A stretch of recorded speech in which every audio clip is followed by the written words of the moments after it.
All right, so last time I showed you guys elapse time, I'm going to do elapse time again, but this time we're going to do it a little differently, or we're going to see a different type of problem. So we're going to start off the same way. We're going to underline what they're asking for, and then circle the important information. So let's read the whole thing first, and then we'll go ahead and do this.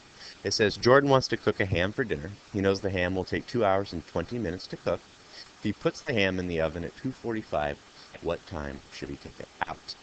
So I'm going to underline right here, what time should he take it out? That tells me that we're looking for a time, not necessarily a length of time. So we don't want to know how long it took him to do something. We want to know what time it was after a certain amount of time went by. So now we're going to go and circle the important information. The first one I notice here is 2 hours and 20 minutes. So that's an important bit of information that we're going to need. And the last bit of information we're going to need is this time right here, 2:45. So same thing as before. I'm going to create a timeline, and I'm going to do that right down below. And because our start time is 2:45, and we're moving beyond 2:45 and not backwards, then I can start here at 2 o'clock.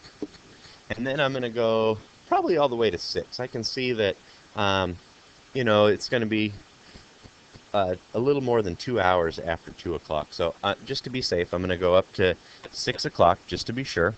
So we'll put 3 o'clock here, 4 o'clock here, 5 o'clock here, and then we'll put 6 right there.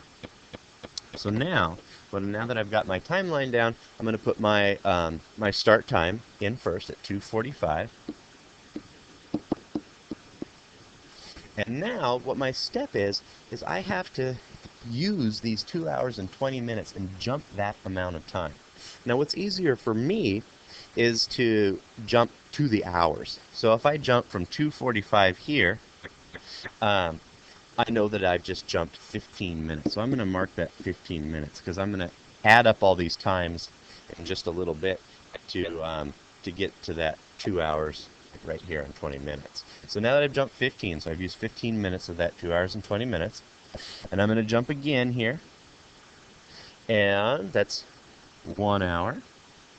And then I'm going to jump one more time here. And that's going to be another hour.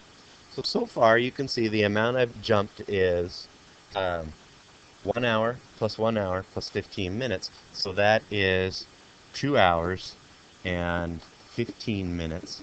So it looks like I need to go another 5 minutes in order to go the whole 2 hours and 20 minutes. So I'm going to jump one more 5 minute right here. And if I jump that one more 5 minute, my end time should be 5:05. And that is the answer to this question. So what time does he need to take out his ham? Well, it is at 5:05, and this is PM, I'm guessing. And that's how we do that type of elapsed time problem.